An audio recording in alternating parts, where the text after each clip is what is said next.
तो आज हम सेकंड चैप्टर पढ़ने लगे जी, इकोनॉमिक फैक्टर्स के हवाले से।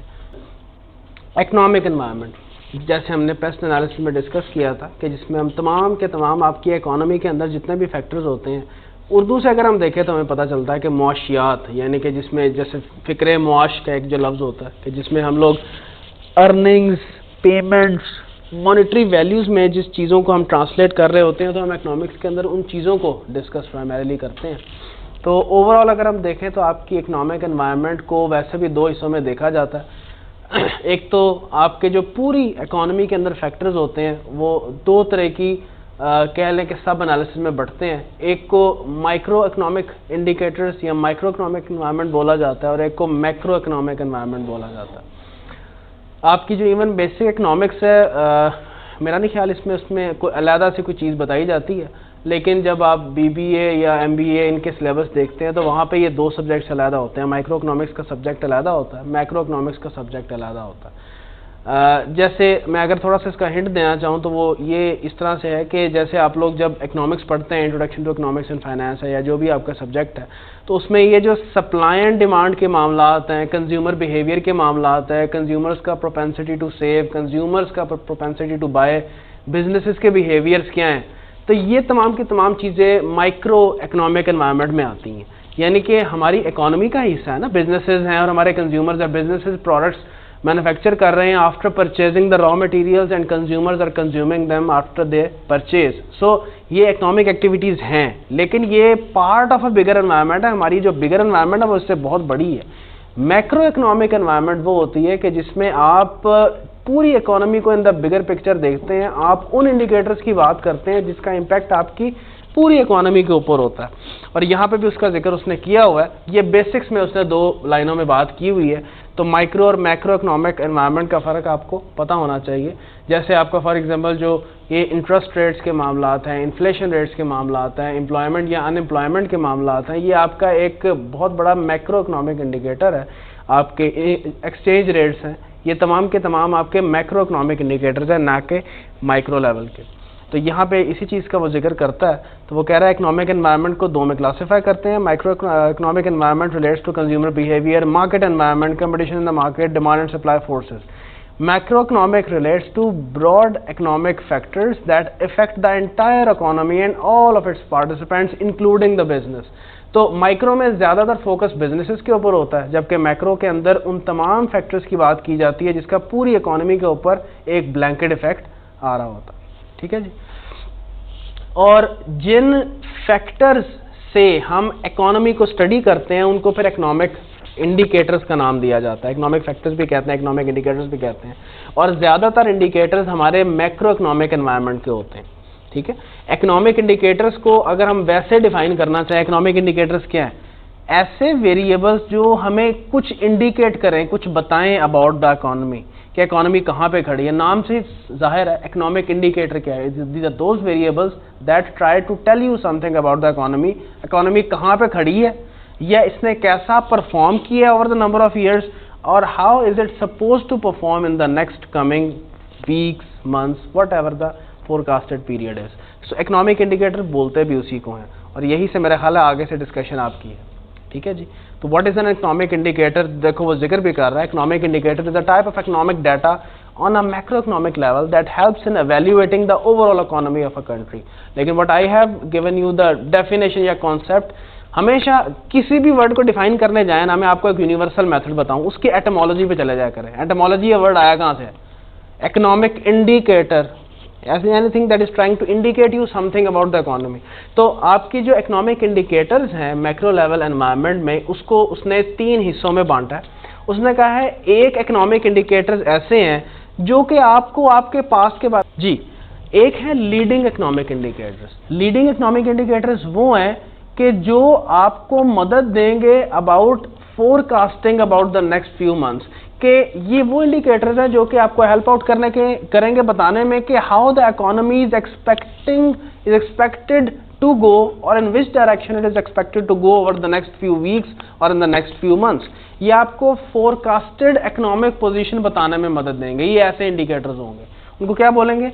Leading economic indicators, they will help in forecasting कि आपकी इकोनॉमी अगले माह में, अगले वीक्स में किस तरफ जाने के इसके इम्कानात हैं, इसके चांसेस हैं। अच्छा, फिर कोइंसिडेंट इकोनॉमिक इंडिकेटर्स। कोइंसिडेंट कौन से हैं? जो आपको अभी प्रेजेंट की इकोनॉमिक सिचुएशन का बारे में बताने में मदद देंगे कि यार अभी आपकी इकोनॉमी कैसी जा रही है। यानी कि अगर आपने किसी मुल्क की मौशियात के बारे में जानना ना कि वो अभी कैसी चल रही है, तो आप इन इंडिकेटर्स को स्टडी कर लें, आपको पता चल जाएगा उसकी मौशियात कैसी जा रही है। फ्यूचर पास्ट का कोई जिक्र नहीं। अच्छा, दूसरा है लैगिंग इकोनॉमिक इंडिकेटर्स। ये वो इंडिकेटर्स हैं कि जिनको पढ़ के, जिनको देख के आप इवेल्युएट कर सकते हो कि over the past few months आपकी इकोनॉमी कैसी रही है। उसके नतीजे में ये इंडिकेटर आपको खुद बता देंगे। जैसे अभी हम मिसालें पढ़ेंगे हर एक के अंदर, मैं साथ साथ बताता जाऊंगा कि देखो कि ये आपका लैगिंग इकोनॉमिक इंडिकेटर है, ये आपका लीडिंग इकोनॉमिक इंडिकेटर। तो लीडिंग क्या है? जो आपको अगले चंद माह में जिस तरफ आपकी इकोनॉमी के जाने के चांसेस हैं उसके बारे में बताए। कोइंसिडेंट, जो अभी की इकोनॉमिक सिचुएशन के बारे में बताए। लैगिंग वो है जो कि आपको बताए कि over the past few months आपकी इकोनॉमी कैसी गई है। जैसे फॉर एग्जांपल अभी आगे मिसाल आएगी unemployment. Unemployment is basically a sequence of events after which the unemployment is existing at your country. आपकी कंट्री में फॉर एग्जांपल कहा जाए कि टोटल पॉपुलेशन का 30% जो है बंदा अनएम्प्लॉयड है, ये एक दिन में अनएम्प्लॉय हो गया यार। ये तो over the number of days, months and even weeks कुछ सिचुएशंस क्रिएट हुई होंगी कोविड। अच्छा, मैं तो अनएम्प्लॉयमेंट जैसे फॉर एग्जांपल ये जब कोविड गुजरा है, कोविड की सिचुएशन क्रिएट हुई है, तो 2-3 माह में कितने लोग अनएम्प्लॉयड हुए हैं ना, कितने लोग निकले हैं। आपने खुद सुना है मार्केट में कि उसने भी निकाल दिया, उन्होंने भी अपने बंदों को निकाल दिया, उन्होंने भी निकाल दिया, और वो कोई ऐसी रीजन नहीं थी कि वो काम नहीं करते थे।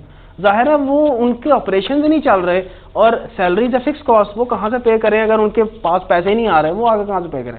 तो उन्होंने लोगों को डाउनसाइज करना शुरू कर दिया। कितनी अनएम्प्लॉयड आपकी वर्कफोर्स हुई है ड्यूरिंग दिस पीरियड, और जाहिर है वो एक दिन में तो नहीं हुई। लोगों ने पहले 1 माह इंतजार किया, फिर 2 माह इंतजार किया, तो 3 माह बाद। तो अगर अभी आप अनएम्प्लॉयमेंट का एक रेट देखते हो, अनएम्प्लॉयमेंट का एक इंडिकेटर आपको बताएगा कि पिछले 3 माह में कुछ मसले मसाइल हुए हैं, as a result of it unemployment 25% पे खड़ी हुई है। So it has to tell you something about something that happened in the past in the economy। ये मिसाल दे रहा हूँ। चलो आओ जरा आगे मूव करते हैं और हम ना कुछ मिसालों को पढ़ते हैं कि जैसे इसने एग्जांपल्स दी, उसने तो आगे अब जो एग्जांपल्स वो दे रहा है ना लिस्ट में, इनमें से जो टेक्निकल ज़्यादा हैं उसके ऊपर उसने डिस्कशन कर लिया आगे जाके, बस उसके ऊपर उसने चैप्टर वाइंड अप कर दिए। यानी कि ऐसा अगर हम ये कहें कि यार ये हमें पेस्ट एनालिसिस में चैप्टर मदद देता है, इतनी ज़्यादा नहीं देता, लेकिन इसमें वर्ड्स हैं, टर्मिनोलॉजीज हैं जिनके बारे में आपको पता होना चाहिए। MCQs वगैरह आपसे पूछ सकते हैं। अच्छा देखो, तो लीडिंग इंडिकेटर्स में एग्जाम्पल्स में वो क्या बात करता है। अब लीडिंग कौन से हैं? जो फ्यूचर के बारे में मुझे बता सकते हैं कि अगले कुछ माह में इकोनॉमी किस तरफ जाने के चांसेस हैं। First of all stock market returns. Word तो उसने स्टॉक मार्केट रिटर्न्स का यूज कर ली है, आगे वो सबसे पहले बात ही उसकी करता है। ये देखें स्टॉक मार्केट रिटर्न्स की वर्ड लिख दी है, लेकिन असल में ये भाई साहब स्टॉक मार्केट इंडेक्स की बात करने जा रहे हैं। आगे सारी डिस्कशन उसने स्टॉक मार्केट इंडेक्स की हुई है।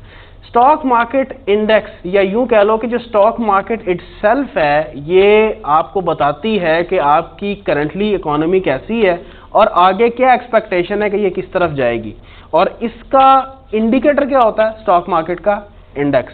It tells you about the expected performance of the businesses in your economy over the next few months, and it is indicated with the help of the stock market index. ये जब हुआ super tax क्या आया था? Stock market index गिर गया है, index crash कर जाता है जी, कभी चढ़ जाता है, कभी ऊपर चला जाता है, कभी नीचे आ जाता है। ये स्टॉक मार्केट का इंडेक्स है। जैसे पहले जब कराची स्टॉक एक्सचेंज थी तो KSE 100 इंडेक्स था, अभी भी वो है, ट्रेडिशनल है, चल रहा है, लेकिन अब PSX 100 इंडेक्स है, पाकिस्तान स्टॉक एक्सचेंज का 100 इंडेक्स है। वो सब इसका जिक्र आ रहा है यहाँ पे। तो ये जो स्टॉक मार्केट इंडेक्स होता है, ये सबसे तो पहले उसने इसमें यहाँ पे बहस की हुई है। चलें उसकी डिस्कशन आगे ले जाते हैं। पहले हम सिर्फ इसको ये देख लेते हैं कि ये कैसे हमें फ्यूचर के बारे में बताता है। कभी डेफिनेटली अगर आपका अभी करंटली स्टॉक मार्केट का इंडेक्स ऊपर जा रहा है, it means that people are having good perception about the economic situation and the political situation in the economy. ज़हन में रखें, आपकी जो स्टॉक मार्केट में इंडेक्स जहां भी जा रहा होता है ना, अभी ऊपर जा रहा है, नीचे जा रहा है, ये डायरेक्टली या इनडायरेक्टली ये कहां से आ रहा होता है? बाइंग एंड सेलिंग एक्टिविटीज के नतीजे में। सब सप्लाई डिमांड की गेम है। लोग शेयर्स को खरीदते हैं, बेचते हैं, खरीदते हैं, बेचते हैं। ये क्यों खरीदते हैं और बेचते हैं? इन्होंने कुछ ना कुछ सुन लिया होता है। Their expectation about the future, the news that they hear about the different things, अचानक कोई इवेंट हो जाता है, उसके नतीजे में बाइंग सेलिंग बढ़नी या कम होनी शुरू हो जाती है और मार्केट प्राइसेस नीचे या ऊपर जाना शुरू हो जाती हैं। ठीक है, थोड़ा सा मेरा ख्याल है मुझे जिक्र करना पड़ेगा। स्टॉक मार्केट इंडेक्स जो है ना, ये बनता कैसे है, ये है क्या? It is basically the market capitalisation of all the listed companies in the market. Market capitalisation का नाम सुना हुआ है? Market value of all the shares outstanding in the market. तुम्हारे जितनी भी लिस्टेड कंपनियां हैं, तुम नाम लेते जाओ, यूब हबीब बैंक है, एमसीबी बैंक है, फिर तुम इंश्योरेंस पे आ जाओ, आदमजी लिमिटेड है, मैन्युफैक्चरिंग पे आ जाओ, ये फर्टिलाइजर, वो फर्टिलाइजर, ये फर्टिलाइजर, फिर आप हाउस होल्ड कंज्यूमेबल्स पे आ जाए, नेस्ले है, प्रॉक्टर एंड गैम्बल, व्हाटएवर, जितनी भी कंपनियां हैं नाम लेते जाएं, एग्रो फूड्स हैं, फिर जो मतलब जो तुम्हारे ज़हन में आता है, जितनी भी लिस्टेड कंपनियों के जितने शेयर्स आउटस्टैंडिंग हैं, उसकी करंटली मार्केट प्राइस क्या है, उसको कहते हैं मार्केट कैपिटलाइजेशन। उसकी बेस के ऊपर ये इंडेक्स बना। 1991 में फॉर एग्जांपल KSE 100 इंडेक्स बना था और उस वक्त उसका बेस ईयर था, तो इंडेक्स की वैल्यू ली गई थी 1000। ठीक, उसके बाद ये जितने भी शेयर्स की मार्केट प्राइस जिस डायरेक्शन में कलेक्टिवली मूव करती है, उस डायरेक्शन में ये इंडेक्स मूव करता है। अब आप खुद समझ गए होंगे कि ये इंडेक्स की बैक एंड पे क्या है? Market value, market price of all the shares that are being traded in the market. और मार्केट प्राइस अगर बहुत अच्छी जा रही है, इसका मतलब है लोग अच्छा शुगून रखते हैं आपकी इकोनॉमी और आपकी पॉलिटिकल सिचुएशन के बारे में कि यार लोग खरीद रहे हैं शेयर्स को बहुत ज़्यादा, तभी तो शेयर्स ऊपर जा रहे हैं। और ये क्यों खरीद रहे हैं? क्योंकि अगेन उनकी परसेप्शन है इस इकोनॉमी के बारे में कि इकोनॉमी अच्छी हो रही है, क्योंकि प्राइसेस बताती ही हैं शेयर्स की कि यार how much people are valuing the companies. ऐसा ही है ना, किसी चीज़ की कीमत ऊपर जाती है तो क्यों जाती है? एवं चली जाती है? नहीं, लोग खरीद रहे होते हैं तो ऊपर जाती है। तो prices tell you people about what people are expecting about the economy in the future, and that's why they start doing the buying activities more and more. As a result of it, prices go up and hence the index goes up. Index किस पे based है? Prices पे, prices of the shares पे। So ये जहन में रखें, जो इंडेक्स बना होता है ये मार्केट कैपिटलाइजेशन पे बना हुआ है। Market capitalisation is the market value of the shares that are being traded in the market. और जिस डायरेक्शन में अगर शेयर्स ऊपर जा रहे हैं, इसका मतलब इंडेक्स भी ऊपर जा रहा है। और ये क्यों जाता है? क्योंकि लोग अच्छी एक्सपेक्टेशन रखते हैं अबाउट दिस इकोनॉमी, उनको लग रहा है कि यार अब स्टेबल कंडीशंस हैं, not is good time to invest. So हमेशा स्टॉक मार्केट का index is a leading indicator. ये आपको बताता है कि in which direction economy is expected to move in the future. आपके फ्यूचर में स्टेबल पोजीशन लोग देख रहे हैं। ठीक हो गया? अभी थोड़ा सा मैंने मजबूरन सिर्फ बताया क्योंकि जो इंडेक्स बनता कैसे है वो मार्केट प्राइस से बनता है, तो वो ज़रा बताना ज़रूरी था। ये सारी डिस्कशन आगे हुई है। अच्छा, फिर उसके बाद क्या कहता है, ये देखो इंडेक्स ऑफ बिजनेस कॉन्फिडेंस। जैसे कल हमने पढ़ा था वर्ल्ड बैंक का ईज ऑफ डूइंग बिजनेस, तो वर्ल्ड बैंक ने एक इंडेक्स बनाया हुआ है कि जी अगर आपने ईजिली किसी भी कंट्री को एवेल्युएट करना है कि यहाँ पे कंड्यूसिव एनवायरनमेंट है बिजनेस शुरू करने की या नहीं, तो हम एक 10 पैरामीटर्स को मिला के एक इंडेक्स बनाते हैं। इसी तरह से ये भी एक इंडेक्स है, बिजनेस कॉन्फिडेंस इंडेक्स, कि बिजनेस को आपकी इकोनॉमी पे कितना कॉन्फिडेंस है, तो उसका एक इंडेक्स बनाया हुआ है। यहाँ पे किताब में इस जगह के अलावा कोई और जिक्र नहीं है। तो ये इंडेक्स भी इनफ है ये जज करने के लिए कि बिजनेसेस का कितना कॉन्फिडेंस है इकोनॉमी पे। अगर तो इंडेक्स बहुत अच्छा है कंपनीज का, इसका मतलब क्या है? They are feeling secure well working in this environment, so it is expected के नियर फ्यूचर में और बिजनेसेस आएंगे। लीडिंग इंडिकेटर यही होता है कि जो फ्यूचर के बारे में फोरकास्ट करने में मदद दे। So that's how this index is a leading indicator. अच्छा, उसके अलावा मैन्युफैक्चरर्स न्यू ऑर्डर्स। अगर तो अभी बैठ के मुझे एक इंडेक्स दिया जाए कि जी मैन्युफैक्चरर्स के न्यू ऑर्डर्स बहुत ज़्यादा हैं, फॉर एग्जांपल ये एक इंडिकेटर है, तो इसका क्या मतलब है कि आने वाले दिनों में प्रोडक्शन बहुत ज़्यादा होने लगी है। And production in your economy adds to what? GDP. GDP में ऐड होता है और कहाँ जाएगा? जीडीपी क्या है? Total value of goods and services produce in your economy. तो आपके मैन्युफैक्चरर्स को अगर नए ऑर्डर्स अभी आज की डेट पे एक डाटा दिया जाए कि न्यू ऑर्डर्स बहुत ज़्यादा हैं, इसका मतलब है आने वाले दिनों में there is going to be surplus production in your economy. It is again what? A leading indicator. अच्छा, इसी तरह से new building permits for private housing. Private housing societies को अच्छे खासे परमिट्स मिले हैं। ये एक अच्छी एस्टिमेशन है कि आने वाले दिनों में वाहवाही हाउसिंग स्कीमें आपको नजर आएंगी। और ये किसके लिए इन्फॉर्मेशन है? इन्वेस्टर के लिए। इन्वेस्टर ही करते हैं ना ये। कितने लोग होते हैं जिन्होंने रहना होता है? मेरा ख्याल है कि 60% से ज़्यादा लोग नहीं होते जो फाइलें बेचारे खरीदते हैं और उन्होंने रहना होता है। फाइलें तो खरीदने वाला इन्वेस्टर होता है ना। पता ना कॉन्सेप्ट ये हाउसिंग सोसाइटी वगैरह का। I am taking this thing for granted कि तुम्हें पता है। तो ये जो जब हाउसिंग सोसाइटियाँ होती हैं तो कम लोग होते हैं कि जो इस मकसद से कोई डॉक्यूमेंट्स खरीदते हैं किसी जगह के कि यार उन्होंने वहाँ पे वाकई रहना होता है, कंस्ट्रक्शन करनी होती है। बहुत लोग, बड़ा बंदा होता है, 40% बंदा होता है कि उसने इसलिए रखा है कि यार आगे बेच लेगा। फाइल खरीदी है तो चलो फ्यूचर में कहीं काम आ जाएगी, जहाँ रह रहे हैं हम यही रहेंगे सिर्फ इस मकसद के लिए कि चलो कहीं पैसा इन्वेस्ट हो जाए। तो न्यू बिल्डिंग परमिट्स जो हैं वो बहुत ज़्यादा इशू हुए हैं। इसका मतलब है कि you can expect that in the coming few months you will see many private housing societies in your economy. ठीक है। इसी तरह से द मनी सप्लाई, इंफॉर्मेशन आपको मिली है कि मनी सप्लाई अच्छी खासी हुई है मार्केट में। सो it is giving you what information about the next coming few months. सबसे पहली इंफॉर्मेशन, सर जी इन्फ्लेशन होने लगी है। जो 75 का नोट आने लगा है ना, ये एक इंडिकेशन है।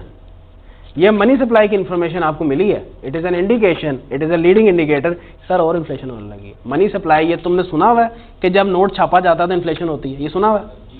लॉजिक पता है क्या लॉजिक?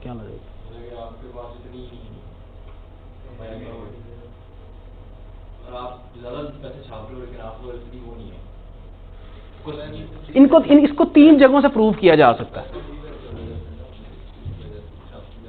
इसको 3 जगहों से वेरीफाई किया जा सकता है, प्रूव किया जा सकता है। एक तो ये जो कह रहा है कि भाई रिजर्व बैंक, यार जैसे ईपीएस नहीं डाइल्यूट होता, डाइल्यूटिव ईपीएस का कॉन्सेप्ट सुना है ना, कि तुम्हारे, बल्कि हमने पढ़ा भी हुआ है ना क्लास में, जब हम लोगों ने डेट फाइनेंसिंग, इक्विटी फाइनेंसिंग की बात की थी, तो वहां हम कहते थे कि भाई अगर आपने फॉर एग्जांपल नया फाइनेंस रेज करना है और आप अगर इक्विटी से रेज करते हैं फाइनेंस वर्सेस अगर आप डेट से रेज करते हैं तो क्या फायदे होते हैं?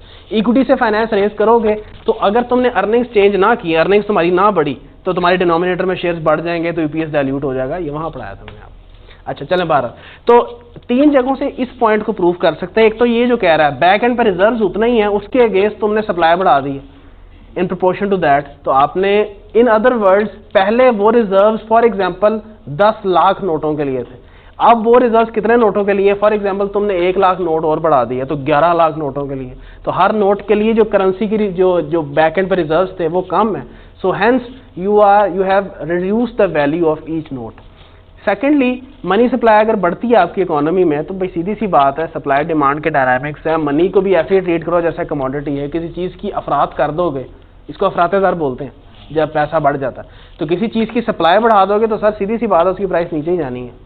फिर तीसरा एंगल क्या है? जब मनी सप्लाई बढ़ाई जाती है इकोनॉमी में, लोगों के पास स्पेंडिंग पावर आ जाती है, क्योंकि कहीं ना कहीं किसी के हाथ में तो जाना ही है, पैसा अगर बढ़ाया है किसी के हाथ में तो जाएगा ही।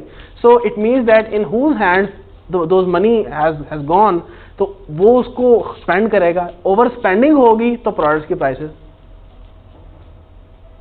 जब स्पेंडिंग बढ़ेगी, भाई जाहिर है बात है, ये पैसा जब इजाफी गया है तो उससे स्पेंडिंग ज्यादा ही होगी ना। जिसके पास गया वो उसको स्पेंड ही करेगा, एज्यूमिंग वो स्पेंड करेगा, तो फिर उससे प्राइस प्रोडक्ट्स के ऊपर जाती है। सो 3 जगहों से उसको देख सकते हैं। लेकिन बहरहाल ओवरऑल मकसद क्या है? मनी सप्लाई अगर बढ़ रही है ना, किसी भी वजह से इंफॉर्मेशन आपको मिली है, so it is an indication, it is a leading indication क्या, कि इट इज़ एक्सपेक्टेड के नियर फ्यूचर में आपकी इन्फ्लेशन बढ़ सकती है, बढ़ेगी, बढ़ने जा रही है। ठीक है जी। ये और भी इंडिकेशन देती है, लेकिन हमने तो समझ रहे हैं ना कि ये लीडिंग कैसे है। ठीक है जी। अच्छा, इसी तरह से आगे चलते हैं। कोइंसिडेंट इंडिकेटर्स, यानी कि यूं समझ लो कि ये मेजर्स हैं to know about the economic situation of a country right now, कि अभी ये इकोनॉमी कैसी है, अच्छी है, इसको मैं स्ट्रॉन्ग कैटेगराइज करूं, मीडियोकर कैटेगराइज करूं या वीक कैटेगराइज करूं करंट सिचुएशन में। तो उसके ये कुछ इंडिकेटर्स हैं, बेशुमार और भी कोइंसिडेंट इंडिकेटर्स हो सकते हैं। जैसे जीडीपी, अभी कितने वैल्यू की गुड्स और सर्विसेज आपकी ज्योग्राफिकल बाउंड्रीज में प्रोड्यूस हो रही हैं, वो जीडीपी। अच्छा, मैंने जीएनपी का भी जिक्र किया था आपसे, उसका पता क्या होता है? Gross national product. दोनों में फर्क पता है? आपकी इकोनॉमी के जो बाहर आता है वो भी होता है, आपकी इकोनॉमी से बाहर कितने पैसे आप जनरेट कर रहे हो। और अगर इसको रिफाइन किया जाए ये जीडीपी है वो ये है कि आपकी ज्योग्राफिकल बाउंड्री ऑफ पाकिस्तान में कितनी प्रोडक्शन हो रही है, चाहे वो आपका पाकिस्तानी नेशनल प्रोड्यूस कर रहा है या फॉरेन नेशनल। यहाँ पे कितने फीने आ गए हैं, अब आ गए पाकिस्तान में कि नहीं आ गए, सी पैक के नतीजे में वो भी यहाँ पे आके प्रोडक्शन कर रहे हैं, सर्विसेज दे रहे हैं और रुपीज अर्न कर रहे हैं, प्रोड्यूस कर रहे हैं कि नहीं कर रहे। जीएनपी क्या है, total value of goods and services produced by Pakistani nationals through out the world. यानी कि आपका पाकिस्तानी अगर फॉर एग्जांपल कतर में बैठा हुआ है और वहां पे अर्न कर रहा है, वो आपके जीएनपी में आएगा। आपका इसी तरह से फॉर एग्जांपल अगर पाकिस्तान में बैठा हुआ कोई गोरा यहां पे बैठ के अर्निंग कर रहा है, वो जीएनपी में नहीं आएगा, वो जीडीपी में आएगा। बात समझिए। तो ये भी एक है इंडिकेटर, अब यहाँ मेंशन नहीं है। अच्छा, number of people in employment, कि करंटली इस मुल्क में ना इतने बंदे एम्प्लॉयड हैं, तो ये एक स्ट्रेंथ के बारे में बताता है किसी मुल्क में कि यार यहाँ पे जॉब का टर्नओवर रेट क्या है, जॉब ऑक्यूपेंसी रेट क्या है, कितने लोग एम्प्लॉयड हैं। जाहिर है ये स्टैंड अलोन नहीं होती, इसको टोटल पॉपुलेशन से कंपेयर किया जाता है। और जाहिर है सारी पॉपुलेशन एम्प्लॉयड होती भी नहीं है, क्योंकि काफ़ी एंटरप्रेन्योर्स भी होते हैं, ठीक है ना। तो वो एक स्टैंडर्ड्स होते हैं, वो बहरहाल उसने सिर्फ इतनी बात कह के खामोश हो गया। तो चलो ठीक है, समझने के लिए तो बात समझ में आती है, क्योंकि ये एक इकोनॉमी की स्ट्रेंथ के बारे में बताता है कि करंटली हमारे यहाँ कितने लोग मुलाजमत उनको मिली हुई है। फिर इंडस्ट्रियल प्रोडक्शन, कि करंटली ये एक जीडीपी का एक छोटा हिस्सा है कि इंडस्ट्री हमारे यहाँ कितना प्रोड्यूस कर रही है, क्योंकि जो जीडीपी है उसमें तो टोटल प्रोडक्शन होती है ना पूरी आपकी सारी की सारी मिला के। अच्छा, इसी तरह से पर्सनल इनकम्स, अगेन यहाँ पे लोगों की आमदनी कितनी है करंटली, ठीक है, उसको ज़ाहिर है इंटरनेशनल लेवल पे ले जाके तो फिर कंपैरिजन किया जाता है, फिर देखते हैं कि यार क्या मामला आता है। फिर मैन्युफैक्चरिंग एंड ट्रेड सेल्स, यानी कि जो आपका मैन्युफैक्चरर है उसकी सेल्स और जो ट्रेडर है उसकी सेल्स वो कितनी है। अगेन ये कह लो कि बिट्स एंड पीसेस में बात कर रहा है, और बात सिर्फ ये कहना चाह रहा है कि अभी आपकी इकोनॉमी की स्ट्रेंथ क्या है, इसको मेजर करने के ये 5 उसने मिसालें दी हैं, ये कुछ इंडिकेटर्स हैं, ठीक है। अच्छा, लैगिंग इकोनॉमिक इंडिकेटर्स, जो कि मुझे कुछ बताएंगे कि अभी पिछले 5-6 माह में क्या हुआ है जिसके नतीजे में ये इंडिकेटर की वैल्यू है। जैसे एक मैंने बात कर ली है सेकंड नंबर पे, अनएम्प्लॉयमेंट, कि अनएम्प्लॉयमेंट करंटली 25% पे खड़ी है, इसका मतलब है पिछले 2-3 माह में कुछ पैदा हुआ है इकोनॉमी में, ठीक। अच्छा, इसी के अलावा कंज्यूमर प्राइस इंडेक्स, इन्फ्लेशन क्या एक दिन में ठक करके वहां पहुंच जाती है? नहीं। हमारे यहाँ पे जैसे आजकल मीडिया में चल रहा है, टोटल फेक है कि जी 18% इन्फ्लेशन हो गई, ये हो गई, वो हो गई। एक गोरा है जो कि ट्विटर में है और उसका ट्विटर अकाउंट भी है, और वो जितनी भी करंटली इकोनॉमीज सफ़र कर रही हैं ना हाइपर इन्फ्लेशन के मसले मसाइल में, जिनमें वेनेजुएला भी है और भी 2-3 कंट्रीज़ हैं, अर्जेंटीना भी करंटली इसमें शामिल है, श्रीलंका तो था ही बेचारा डिफॉल्ट हो गया, Pakistan is considered to be one of those 10 countries जो कि करंटली फेस कर रहा है हाइपर इन्फ्लेशन। उसने कहा है कि मैंने अपने इंडेक्स लगा के खुद देखा है एंड इट इज़ 41%। वो यार होता भी है, मुझे बताओ कौन सी 21% इन्फ्लेशन बनती है पाकिस्तान जैसे मुल्क में? सवाल ही पैदा नहीं होता। 21% का क्या मतलब है? कोई चीज़ 100 रुपये की 120 की हो गई है, ये मतलब है इसका? हो सकता है, सवाल ही पैदा। 40-40% तो प्राइस नॉर्मल है। तो उस अब अगेन इसमें यह भी डिपेंड करता है कि आप अपनी बास्केट में चीज़ें कौन सी ले रहे हैं। आप अगर वो बाज़ लोग जैसे हमारे यहाँ पे जो CPI बनाया जाता है, वो उन बास्केट ऑफ कमोडिटीज़ को लेते हैं कि जिनकी प्राइसेस तकरीबन स्टेबल रहती हैं, अनलेस बड़े मसले मसाइल ना हो। जैसे पेट्रोल नहीं लिया जाता और भी 2-3 चीज़ें नहीं लेते, लेकिन फिर भी उसने जो बास्केट रखी है वो भी उसने नॉर्मल आइटम्स की रखी है। बहुत सी चीज़ें हैं जिसका रेट यार मोर देन 35, 40, 50% तक बढ़ गया हुआ है। बहुत सी आइटम्स आपको मिलेंगी। तो बहरहाल उस बंदे के मुताबिक भी जो इन्फ्लेशन हुई है ओवर द लास्ट 6, 7, 8 और 9 मंथ्स, दैट इज नाउ 41%। तो ये इन्फ्लेशन भी बताती है कि पिछले चंद एक माह में अच्छा खासा कोई काम हुआ है, जिसके नतीजे में इन्फ्लेशन ये हुई है, ठीक है। इसी तरह इंटरेस्ट रेट्स। अब इंटरेस्ट रेट्स को तो मैं स्पाइरल बोलूँगा। इंटरेस्ट रेट हमेशा जिसे कहते हैं एक कॉइल में चल रही होती है। अगर आपकी इकोनॉमी में फॉर एग्जांपल बहुत ज़्यादा इन्फ्लेशन है और कह लो कि अफरात-ए-ज़र बहुत ज़्यादा हुआ है और लोग स्पेंडिंग भी बहुत ज़्यादा कर रहे हैं, तो फिर इंटरेस्ट रेट्स क्या किए जाते हैं? बढ़ाए जाते हैं, ताकि लोग स्पेंड करने की बजाय सेव करना शुरू करें। दूसरी तरफ जो बोरोवर्स हैं उनको भी लोन महंगा पड़े, वो भी लोन कम लें और कम आगे स्पेंड करें, ठीक है। तो ओवरऑल स्पेंडिंग को रिड्यूस करने के लिए इंटरेस्ट रेट्स क्या किए जाते हैं? बढ़ाए जाते हैं, ताकि लोग कम स्पेंड करें। अच्छा, अब इसके नतीजे में होता क्या है कि जब लोग कम स्पेंड करते हैं फिर प्रोडक्ट की प्राइसेस क्या आ जाती हैं, कम, क्योंकि स्पेंडिंग कम होती है। जब प्रोडक्ट की प्राइसेस नीचे आती हैं तो फिर वो कहते हैं कि यार आप खरीदारी शुरू कर दो। खरीदारी शुरू करते हैं तो फिर लोग सेविंग से निकाल के इन्वेस्टमेंट्स करने, परचेजिंग करनी शुरू कर देते हैं, स्पेंडिंग करनी शुरू कर देते हैं, और फिर as a result of it क्या आता है, क्या करते हैं, इंटरेस्ट, हाँ इंटरेस्ट रेट्स भी उस पर इम्पैक्ट आता है। ये सारी जो स्पाइरल डिस्कशन है ना वो आगे हुई हुई है इंटरेस्ट रेट्स के अंदर, मैं वहाँ जाके करूँगा, मैं नहीं चाह रहा कि इसमें फिर वही बातें जो हैं वो रिपीट हों, तो हम ज़रा एफिशिएंटली डिस्कशन करें तो बेहतर है। तो इंटरेस्ट रेट्स भी समझ लो कि इंडिकेशन है इस चीज़ की कि it is in fact a lagging indicator, और ये बताता है कि हमने इंटरेस्ट रेट्स इसलिए इंक्रीज़ किए हैं कि आपकी इकॉनमी में पिछले चंद एक माह में लोग स्पेंडिंग्स बहुत ज़्यादा कर रहे थे, that's why interest rates have increased from for example 8% to 11 और 10%। तो ये भी कुछ कहानी बताते हैं पिछले कुछ महीनों की कि there was a need due to which we increase the interest rates. जैसे आजकल इंटरेस्ट रेट्स बहुत ज़्यादा है, ठीक है ना, क्यों ज़्यादा है, क्योंकि लोग, वही मसला है, हाइपर इन्फ्लेशन है, कहीं पे प्राइसें रुकती नहीं है, तो लोग बजाय इसके कि सेव करें तो वो फिर क्या करते हैं, वो स्पेंड करना शुरू कर रहे हैं, जिसने बाद में भी कोई परचेज करनी थी वो पहले परचेज करने के चक्करों में। इस चीज़ को रोकने के लिए अब देखो इसका इफेक्ट कहाँ जाना है, जब चीज़ आप ओवर खरीदना शुरू करेंगे तो उसका इम्पैक्ट प्राइस पे ही होगा ना कमोडिटी की, कि जिसकी चीज़, जो चीज़ खरीद रहे हैं आप, उसकी प्राइस ऊपर जाएगी।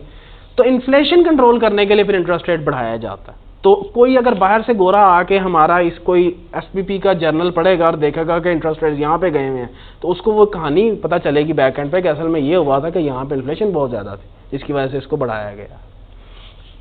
इसी तरह से एवरेज इनकम है, बैलेंस ऑफ ट्रेड थोड़ा आगे जाके आएगा। बैलेंस ऑफ ट्रेड क्या होता है, करंट अकाउंट है, परफेक्ट वर्ड। अभी हम आगे जाके पढ़ेंगे बैलेंस ऑफ पेमेंट्स, ठीक है। Balance of payment is basically the balance of the payments of a country with the rest of the world. For example Pakistan ने जितनी भी पेमेंट्स की और रिसीव की over the last 1 year with the rest of the world, that is the balance of payment. कह लो एक अंदाज से कि बैलेंस शीट है आपकी कंट्री की, लेकिन बैलेंस शीट काफ़ी बड़ा वर्ड है, लेकिन ठीक है बैलेंस शीट कह सकते हैं, क्योंकि उसमें सिर्फ करंट अकाउंट नहीं होता, उसके 3 कंपोनेंट्स होते हैं। पढ़ा हुआ है ना ये इकोनॉमिक्स, बैलेंस ऑफ पेमेंट, मेरा ख्याल है ये मेरे भी ज़हन में है, आपने कहीं ना कहीं पढ़ा होगा इसको। सॉरी, मतलब इकोनॉमिक्स वाले सब्जेक्ट में, हाँ बैलेंस ऑफ। तो बैलेंस ऑफ पेमेंट के अंदर 3 कंपोनेंट्स होते हैं, एक करंट अकाउंट, उसको बैलेंस ऑफ ट्रेड कहा जाता है, फिर कैपिटल अकाउंट और फिर फाइनेंसिंग अकाउंट, ये 3 अकाउंट्स होते हैं। तो बैलेंस ऑफ ट्रेड, ये जो आजकल बोला जा रहा है कि हमारा बड़ा ट्रेड डेफिसिट है, तिजारती खसारा बहुत ज़्यादा है। ट्रेड क्या होती है, तिजारत, डेफिसिट क्या होता है, खसारा। ये तुम्हें बहुत दफ़ा वर्ड सुनने में पता चलता होगा, ये डिफरेंट, ये जो टॉक शोज होते हैं इसके अंदर, खबरों के अंदर, कि उसकी हुकूमत में इतना तिजारती खसारा था, इसकी हुकूमत में इतना तिजारती खसारा है। तिजारती खसारा होता कब है, जब इंपोर्ट्स एक्सपोर्ट से बढ़ जाएं, एक्सीड कर जाएं, और तिजारती सरप्लस तब होता है, और ये उन इकोनॉमीज़ का होता है जो एक्सपोर्टिंग इकोनॉमीज़ होती हैं, जापान का, जर्मनी का, जिनकी एक्सपोर्ट्स बहुत ज़्यादा है, चाइना का, ठीक है। इंपोर्ट्स भी हैं, ये नहीं बात होती कि इंपोर्ट्स नहीं होती। तो और उनका तो और ही ज़्यादा होता है कि एक तो एक्सपोर्टिंग इकोनॉमीज़ नहीं होती, और फिर वो इंपोर्ट करती हैं तो लग्जरी करती हैं, बिल्कुल उसका ही पठा बह जाता, हम उनमें शामिल हैं। एक्सपोर्ट करते हैं तो हम बड़ी माटी सी एक्सपोर्ट करते हैं, क्रॉप्स तो एक्सपोर्ट करते हैं हम, उससे कितना को आ जाता है, आता है, हुआ था, बिल्कुल हुआ था। उन एक्सपोर्ट्स में ये भी तो बताया ना कि था कहाँ से, फ्रीलांसर्स, वो बहुत बड़ी अमाउंट थी, क्योंकि एक्सपोर्ट ऑफ सर्विसेज भी एक्सपोर्ट में आती हैं, बात समझ, तो उसकी मत बहुत ज़्यादा थी। लेकिन ये बात नहीं कि नहीं थी, मतलब उन्होंने काम भी किया था कुछ एरियाज़ जो कि उनमें मार्केटिंग उन्होंने उसको इस अंदाज में नहीं की कि लोगों को चलो पता चलता, लेकिन they were not doing such things कि आज हवा में तीर छोड़ दिए। वाकई एक्सपोर्ट्स ज़्यादा थी in comparison with the imports, plus imports पे भी कुछ कंट्रोल्स उन्होंने लगाए थे।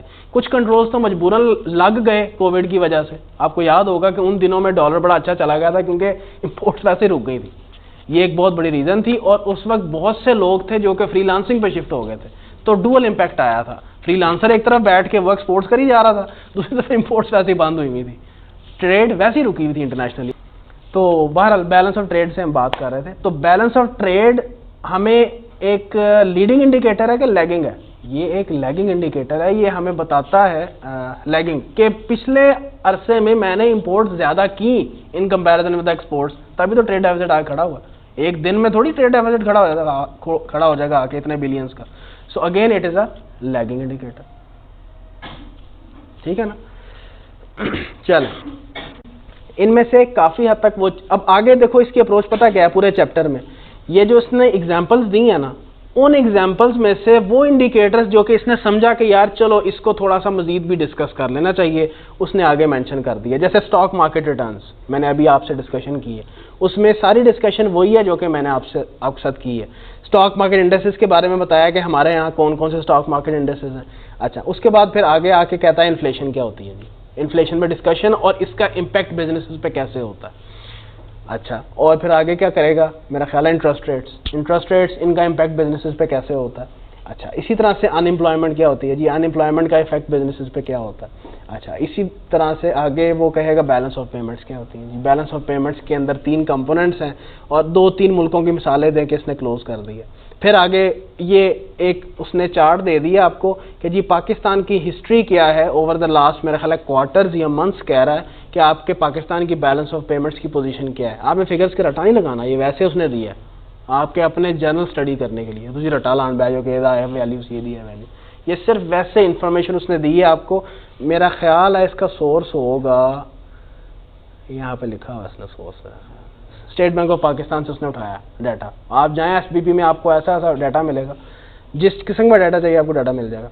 फिर एफबीएस बड़ी अच्छी वेबसाइट है, इसमें जिक्र भी है उसका, फेडरल ब्यूरो ऑफ स्टैटिस्टिक्स, ठीक है, वहाँ से भी आपको बड़ा अच्छा जो इन्फ्लेशन के जितना भी डाटा है वहाँ से मिलता है, गलत ही सही लेकिन मिलता है, ठीक है जी। वहाँ पे अभी भी 11% आ रही होगी इन्फ्लेशन, जाके देख लें।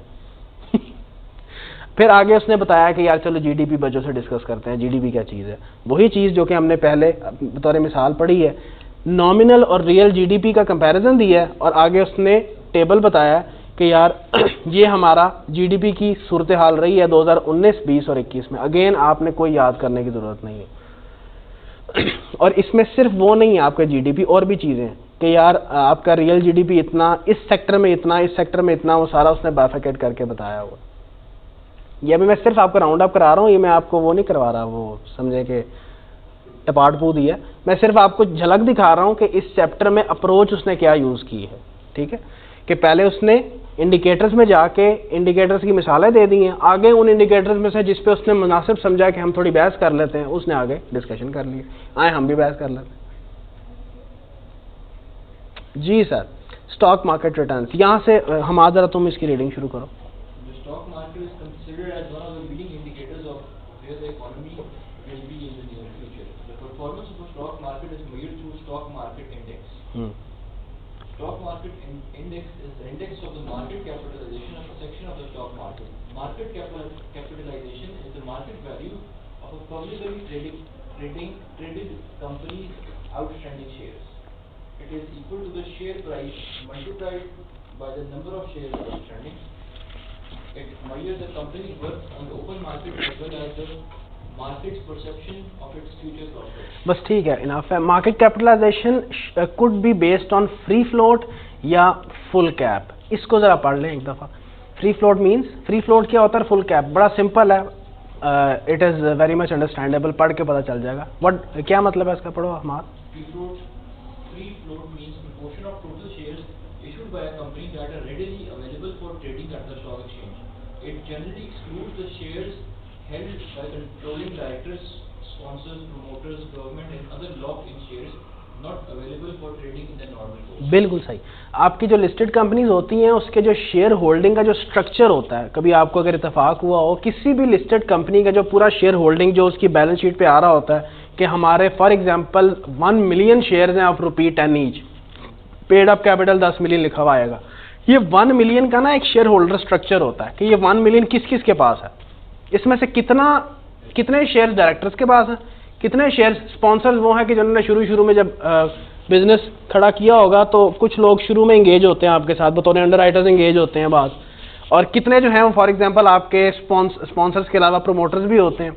फिर गवर्नमेंट के पास तो नहीं शेयर्स, अगर कोई पब्लिक लिमिटेड का कोई पब्लिक कंपनी है, पब्लिक कंपनी ऐसी जिसमें गवर्नमेंट की इन्वेस्टमेंट भी शामिल होती है, तो उनके पास यानी वो शेयर्स जो कि available for trading in the public नहीं है, ये इन्हीं के पास शेयर्स रहेंगे। हाँ, जो बाकी फॉर एग्जांपल 60% शेयर्स वो हैं जो पब्लिक में इशूड हैं, ये ट्रेड हो रहे हैं। तो जो फ्री फ्लोट मार्केट कैपिटलाइजेशन होती है, ये वो मार्केट कैपिटलाइजेशन होती है जिसमें शेयर्स आउटस्टैंडिंग कौन से लेते हैं, जो ट्रेडिंग इन द मार्केट हो रहे हो, यानी कि जो ट्रेड हो रहे हैं, जो ट्रेड होने वाला पोर्शन नहीं है वो कंसिडर नहीं किया जाता, सिर्फ वो शेयर्स आउटस्टैंडिंग लिए जाते हैं।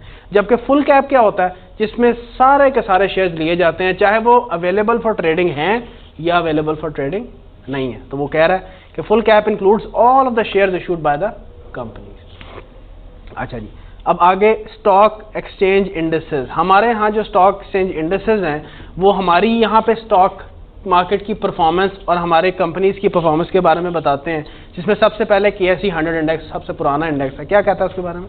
This is the most recognized index of Pakistan Stock Exchange, which includes the largest companies on the basis of market capitalization.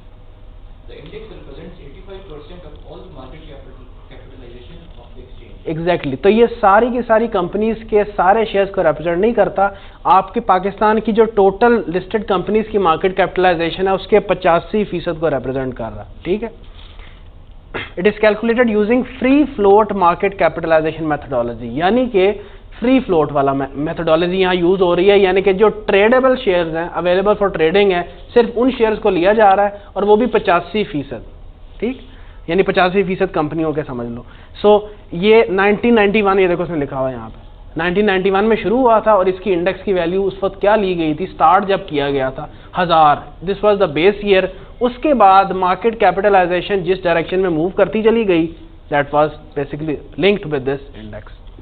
All share index भी हमारे यहाँ चलता है और उसमें क्या होता है, it consists of all listed companies on PSX based on full cap methodology.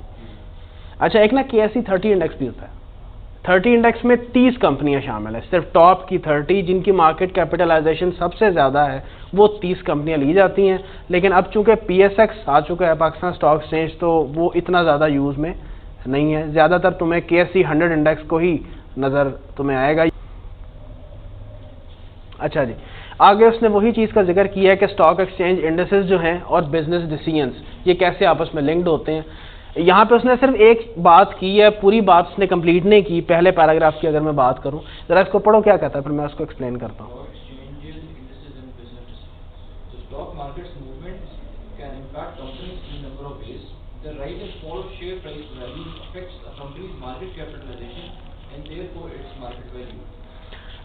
असल में बाइंग और सेलिंग की एक्टिविटी इम्पैक्ट करती है शेयर प्राइसेस को, और शेयर प्राइसेस जब ऊपर नीचे होती है तो मार्केट कैपिटलाइजेशन ऊपर नीचे होती है। जब मार्केट कैपिटलाइजेशन ऊपर नीचे होती है तो अकॉर्डिंगली इंडेक्स ऊपर नीचे जाता है। ये पूरा लिंक है। और बाइंग और सेलिंग कब होती है, जब लोगों को इंफॉर्मेशन मिलती है about information and expectation about the future and about the economy. ये की होती है हमेशा। लोग क्या एक्सपेक्ट कर रहे हैं, लोग क्या फील कर रहे हैं अबाउट द इकोनॉमी, उन्हें इंफॉर्मेशन क्या मिल रही है, न्यूज़ क्या मिल रही है, तो उसकी बेसिस पे वो क्या करते हैं। फॉर एग्जांपल उन्हें आज न्यूज़ मिली है कि फॉर एग्जांपल किसी और कंट्री की मैं मिसाल ले लेता हूँ कि वहाँ पे 2 या 3 ब्लास्ट हो गए। फॉर एग्जांपल न्यूजीलैंड में एक वाक़या हुआ था, आपको पता है, मॉस्क में।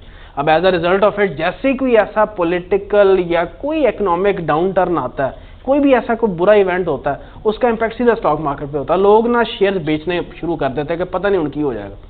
जब बेचना शुरू करते हैं, अगेन क्या मसला शुरू होता है, जब बेचते हैं शेयर्स की सप्लाई बढ़ती है, प्राइस नीचे आती है। प्राइस नीचे आती है तो आपका इंडेक्स नीचे आता है, क्योंकि इंडेक्स किसके साथ लिंक्ड है, market price of the shares. और जहन में रखें, मार्केट प्राइस ये बताती है लोग कितना विलिंग है एक शेयर के लिए पे करने में, यही इंडेक्स है।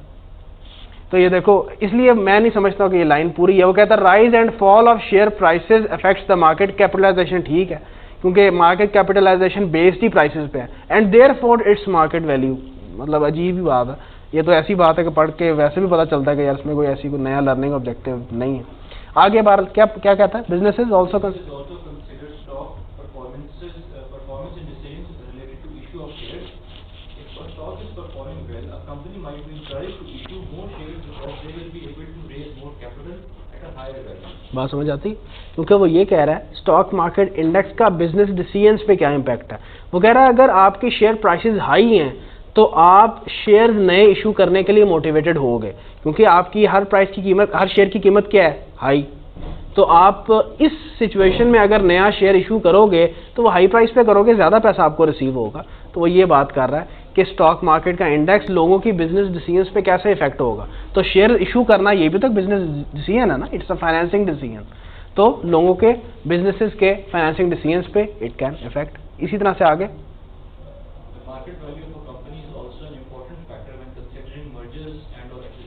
बिल्कुल ऐसे बीएफडी का पॉइंट हम इंशाल्लाह वहाँ पे जाके पढ़ेंगे। जब एक कंपनी दूसरी कंपनी में मर्ज या एक्वायर करती है किसी कंपनी को, तो जाहिर है उसको ऐसे मुंह उठा के तो नहीं खरीद लेते, उसकी कीमत लगाई जाती है। कंसोलिडेशन पढ़ लिया? ओके। ये जो तुम कंसिडरेशन को fair value of net asset से कंपेयर करके गुडविल निकालते हो ना, ये fair value of net assets तुम्हें बना बनाया मिलता है। बीएफडी में कैलकुलेट करोगे, एस्टिमेट करोगे what is the fair value of net assets उस एंटिटी की जिसको मैं एक्वायर करने लगा। बात समझ रहे? तो बिल्कुल, तो आपकी ये कह रहा है market value of company is also an important factor when considering the merger. तो जिस कंपनी को एक्वायर करोगे उसके शेयर्स की वैल्यूएशन की जाएगी। तो वैल्यूएशन का एक अलग चैप्टर है आपके बीएफडी के अंदर, वहां जाके पढ़ेंगे। तो सर बिल्कुल सही कह रहा है कि जब आपकी स्टॉक मार्केट का इंडेक्स बहुत हाई होता है तो जाहिर है मार्केट वैल्यूज भी शेयर्स की कंपनीज की हाई होती हैं, तो जाहिर है एक्विजिशन करते हुए आपको फिर पे भी हाई करना पड़ता है। सो ये लोगों की मर्जर्स और एक्विजिशंस की डील्स को भी इफेक्ट करते हैं जी कंपनीज में। बाकी इस तरह से एडिशनली आप इसमें डाटा शाटा पढ़ सकते हो। अच्छा, इन्फ्लेशन, इसकी भी मेरा ख्याल है सिर्फ रीडिंग करते हैं, I think that will be enough. इसमें क्या इतना डिटेल डिस्कस, पढ़ो उसको। इन्फ्लेशन, अच्छा जी, rate of inflation is made using one or more price indices or cost indices such as the consumer price index or the retail price index or an index of wages. Retail price index भी एक index है। It is basically the, यूँ समझ लो कि आपकी जो CPI जो है, इसकी जो बास्केट ऑफ कमोडिटीज़ है वो कुछ खास 30-40 है। रिटेल प्राइस इंडेक्स में वो प्रोडक्ट्स ली जाती हैं जो कि रिटेल आउटलेट्स पे बिकती हैं, ठीक। वो वाली आइटम्स जब मिला के एक इंडेक्स तैयार किया जाता है, उनकी प्राइसेस लेके जो इंडेक्स तैयार किया जाता है उसको रिटेल प्राइस इंडेक्स बोलते हैं। यहाँ कहीं जिक्र नहीं है, मैं वैसे बता रहा हूँ आपको कि वो क्या है। तो आगे क्या कहता है? Businesses are affected by inflation because inflation means that they have to pay more for resources such as materials and labor. They will try to pass on their extra costs to their customers by raising the prices of their own goods and services. Individuals have to pay higher prices for goods and services, so they need more money to pay for them. If they are employed, they might demand higher wages and salaries. ये बड़ी simple सी चीज़ है, cycle है एक सीधा सा। यानी वो ये बात कर रहा है, अगर मैं इसको समेटूं एक लाइन में, बिजनेसेस जब एक चीज़ तैयार करते हैं तो अगर उनकी कॉस्ट ऑफ इनपुट बढ़ेगी इन्फ्लेशन की वजह से, तो वो उसको ट्रांसलेट करेंगे किस में? हायर प्राइसेस में, ठीक। और दूसरी तरफ वो ख़रीदेगा कौन? नॉर्मल बंदा। तो जब वो चीज़ें महंगी ख़रीदेगा तो वो फिर अपने एम्प्लॉयर से कहेगा कि तुम मेरी सैलरी बढ़ाओ। तो ये एक स्पायरल है, चलता जाएगा। वो मज़ीद मैन्युफैक्चरर की कॉस्ट ऑफ इनपुट बढ़ाएगा। तो ये एक साइकिल उसने बताया। अच्छा जी, आगे स्पायरल है। Can go on indefinitely with increases in materials and wages, pushing up prices of finished goods, which in turn leads to higher wages and materials costs. It is also recognized that the rate of inflation is affected by inflationary expectations. This is the rate of inflation that businesses and individuals expect in the future. Inflationary expectations affects demands for wage rises and decisions by businesses to raise their prices. ये agree करते हैं? ये अभी point discuss हुआ और आपकी economy में अभी यही हो रहा है, इन्फ्लेशनरी एक्सपेक्टेशंस। ये जो आप दौड़ दौड़ के जा रहे होते हैं खरीदने के लिए, क्यों जाते हैं? कि यार ये अगले हफ्ते 2-3 दिन बाद इसका रेट फिर बढ़ जाना। ये एक्सपेक्टेड इन्फ्लेशन के चक्करों में आप खुद चीज़ की डिमांड बढ़ाते हैं और आपका मैन्युफैक्चरर मजबूर होता है कि वो प्राइस बढ़ा दे। ये बता रहा है। ये अगर अल्लाह माफ़ करे, ये कहना नहीं चाहिए, लेकिन आपकी इकोनॉमिक सिचुएशन जहाँ आ गई है ना, इसमें बैठ के इकोनॉमिक्स पढ़ने का अपना ही मज़ा है। क्योंकि जो जो चीज़ें आप किताब में कभी पढ़ते थे ना, यकीन माने ये चीज़ें हम किताब में पढ़ते थे किसी दौर में कि यार ये हाइपर इन्फ्लेशन है, कितनी होती होनी है अपने दौर में, लेकिन अब होती नज़र आ रही है। तो अब डेमोन्स्ट्रेट करना, एग्जाम्पलीफाई करना और आसान है, क्योंकि आपको पता है यही हो रहा है आज। Implications of high inflation and inflationary expectations for a national economy. अच्छा, ये important है, ये पढ़ दो जरा। Inflation also has implications for the national economy and economic growth. ठीक है। Increases in national income are the result of two factors: an increase in the real quantity of goods and services produced for the real spending on goods and services and increases due to higher prices and costs. अच्छा, ये पता क्या है, वो कह रहा है कि आपकी जो नेशनल इनकम ये होती है जीडीपी के अंदर, अगर आप the income that is received from outside Pakistan, वो भी आप ऐड कर दें तो नेशनल इनकम बनती है। जीडीपी में income receive from outside Pakistan भी अगर ऐड कर दें तो उसको नेशनल इनकम कहा जाता है। एक पॉइंट मेरा ख्याल है हम शायद स्किप कर गए हैं यहाँ पे, इकोनॉमिक साइकिल वाला, उसमें चलो मैं वापस आके वहाँ पे दोबारा बता दूंगा। तो नेशनल इनकम आपकी अगर हर साल में इंक्रीज हो रही है तो इसको कहते हैं कि इकोनॉमिक ग्रोथ एग्जिस्ट कर रही है। पिछले साल की आपकी national income for example 2 trillion थी और इस साल की आपकी नेशनल इनकम जो है that is for example 2.5 trillion. It means that there is an economic growth. वो ये बात कर रहा है कि आपकी ये जो नेशनल इनकम 2 ट्रिलियन से 2.5 ट्रिलियन हुई है, इसमें दो तरह के इम्पैक्ट्स आ सकते हैं जिसकी वजह से ये बनी है। ये जरा बात गौर से सुना है, बिल्कुल ऐसे ही जैसे कॉस्ट में पढ़ते हो, एक साल की कोई कॉस्ट है तो अगले साल की वो कॉस्ट चेंज हो गई है, उसको किन दो चेंजेस की वजह से बनी होगी, या वॉल्यूमेट्रिक इफेक्ट या इन्फ्लेशन इफेक्ट। वो यही कह रहा है कि आपकी इकोनॉमी में भी पिछले साल की for example national income 2.5 trillion है या 2 ट्रिलियन है और अगले साल चलो मैं कहता हूँ 3 ट्रिलियन हो गई है, 1 ट्रिलियन से बड़ी है। ये दो वजह से बड़ी होगी, या तो इन्फ्लेशन भी तो काउंट करें ना जी सर, इन्फ्लेशन भी अकाउंट फॉर करें, या इन्फ्लेशन हुई होगी या रियल इंक्रीज हुआ होगा वॉल्यूम में कि आपने वाकई अर्निंग भी ज्यादा की है। निरा ये नहीं हुआ कि जो इनकम पहले साल थी उसमें इन्फ्लेशन लगाई और अगले साल वो 2 मिलियन से 3 ट्रिलियन हो गई। ये दोनों इफेक्ट्स लिए जाते हैं, फिर अगले साल की नेशनल इनकम बनती है। तो आप ये कतई नहीं कह सकते कि आपकी अगर 2 ट्रिलियन पिछले साल की इनकम थी नेशनल, अगले साल 3 ट्रिलियन है, पता चला कि ये सारा इन्फ्लेशनरी इफेक्ट है और आप कह दो कि जी ये तो इकोनॉमिक ग्रोथ हुई है 1 ट्रिलियन की। तो ये आप इसका मतलब है कि रियल टर्म्स में, रियल वर्ड पता है ना, हमने पढ़ा हुआ है, रियल एक ऐसी चीज होती है जिसमें से इन्फ्लेशन का इफेक्ट निकाल दिया जाता है। रियल टर्म्स में आपकी कोई ग्रोथ नहीं हुई। The growth is how much? 0%। Agreed? क्योंकि ये 1 ट्रिलियन का ग्रोथ किसको परटेन कर रहा है? सिर्फ इन्फ्लेशन को। वॉल्यूमेट्रिक इंक्रीज इन इनकम है ही कोई नहीं।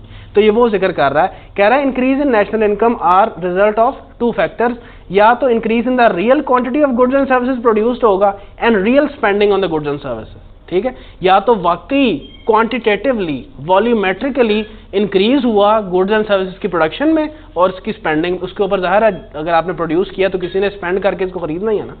तो ये या दूसरा रीजन क्या हो सकता है? Increase due to higher prices and cost. अब अगली स्टेटमेंट पढ़ो।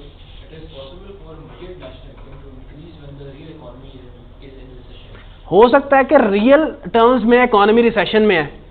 हुआ ये कि पिछले साल की नेशनल इनकम कितनी थी? 2 ट्रिलियन और अगले साल की 1.5 ट्रिलियन है। This is an economic recession. Economic recession तब होता है जब नेशनल इनकम रिड्यूस होती है, इसको इकोनॉमिक रिसेशन कहते हैं। ऊपर है वर्ड, मैं अभी दोबारा पढ़ा देता हूँ आपको। तो 1.5 ट्रिलियन है, लेकिन हुआ क्या? इन्फ्लेशन का इफेक्ट इनकॉर्पोरेट किया तो वो कितनी हो गई? 2.2 ट्रिलियन। आपने समझा कि 2 ट्रिलियन से 2.2 ट्रिलियन हो गई। वाह जी वाह। असल में इकोनॉमिक रिसेशन थी, लेकिन ऑन द फेस नजर आ रहा है कि जैसे पता नहीं क्या हो गया, नेशनल इनकम बढ़ गई है। तो वो ये बात कर रहा है, वो कह रहा है कि पॉसिबल है for measured national income to increase. National income increase हो गई है जबकि रियल इकोनॉमी क्या हुई है? Recession. For example suppose that, क्या कहता है?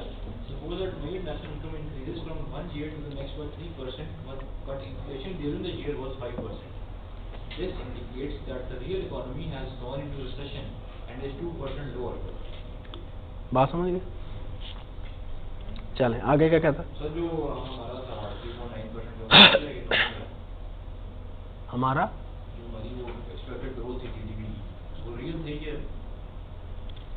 किसकी बात कर रहे हो? जीडीपी तो नहीं, तुम जो मैंने अभी मिसाल दी है उसकी बात कर रहे हो? ये पीटीए का हुकूमत वाली?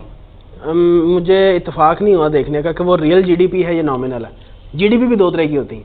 जीडीपी क्या, देखो नेशनल इनकम के अंदर जीडीपी छुपा हुआ है। मैंने अभी बताया national income is equal to GDP plus जो इनकम जो कि आपको पाकिस्तान के बाहर से रिसीव हो रही है, ये दोनों मिला के नेशनल इनकम बनती है। ठीक, तो जीडीपी भी तो दोनों तरह की हो सकती है। क्या ख्याल है? रियल और नॉमिनल। नॉमिनल जीडीपी वो है जिसके अंदर वॉल्यूमेट्रिक और इन्फ्लेशन इफेक्ट दोनों शामिल है, और रियल जीडीपी क्या है? जिसमें सिर्फ इस चीज का इफेक्ट लिया गया है कि volumetric increase in the goods and services. क्या है? प्राइसेस पिछले साल की ली गई हैं, इन्फ्लेशन का इफेक्ट नहीं लिया गया। मुझे नहीं पता वो रियल जीडीपी है या नॉमिनल है, तो मैं कमेंट नहीं कर सकता। नहीं 3.9 ही थी, इतनी थी 3.94% इस तरह।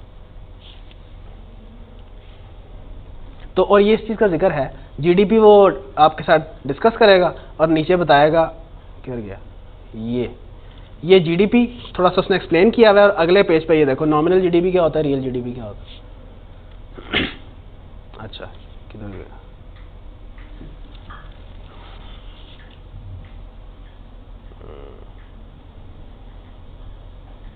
सर हम सिर्फ जीडीपी देख के अंदाजा नहीं लगा सकते गवर्नमेंट क्या क्वेश्चन है। नहीं, जीडीपी से एम्प्लॉयमेंट नहीं पता चल रही, जीडीपी से इन्फ्लेशन नहीं पता चल रही, बाकी जो है इकोनॉमी में तो और भी बड़ी बड़ी चीज़ें, एक्सचेंज रेट नहीं पता चल रहा मुझे जीडीपी से। जीडीपी से मुझे ट्रेड डेफिसिट का भी नहीं पता चल रहा, काफ़ी चीज़ें हैं जो नहीं पता चल रही। अच्छा आगे क्या बताता है, अब इम्प्लीकेशंस है इन्फ्लेशन की। यहाँ पे इस पैरा में उसने वही चीज़ें बताई हुई हैं जो कि मैंने अभी आपको कुछ देर पहले बताया था। नहीं ये तो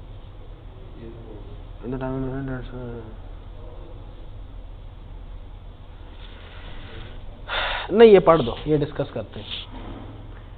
अच्छा इम्पैक्ट्स ऑफ इन्फ्लेशन का सेकंड पैराग्राफ पढ़ रहे हैं कि इन टाइम्स ऑफ इन्फ्लेशन पढ़ो।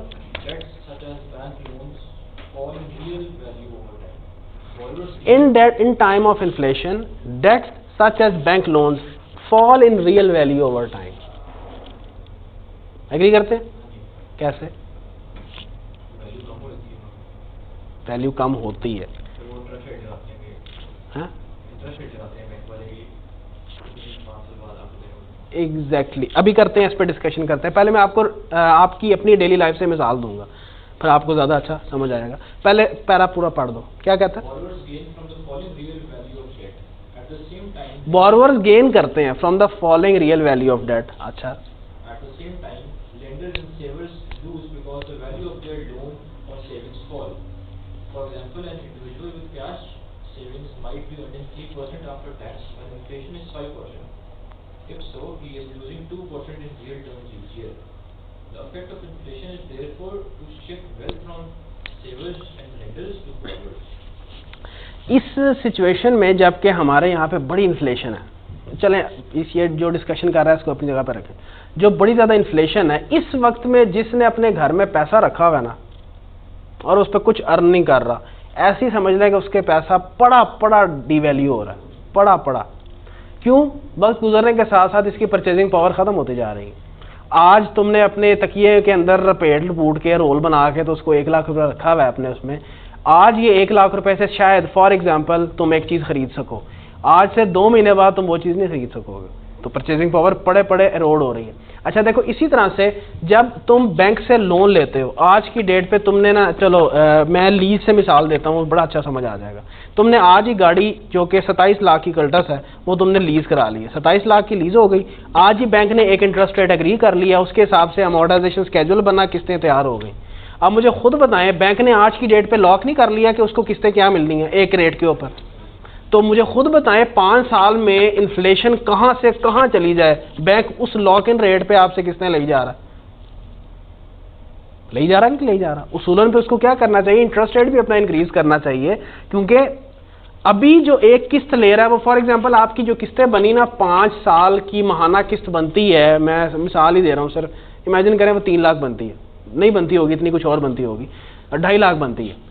अभी जो 2.5 लाख ले रहा है वो जब मेरी लीज की किस्त स्टार्ट हुई है और 5 साल के एंड पे जो 2.5 लाख लेगा, मुझे बताएं उसकी परचेजिंग पावर बराबर है?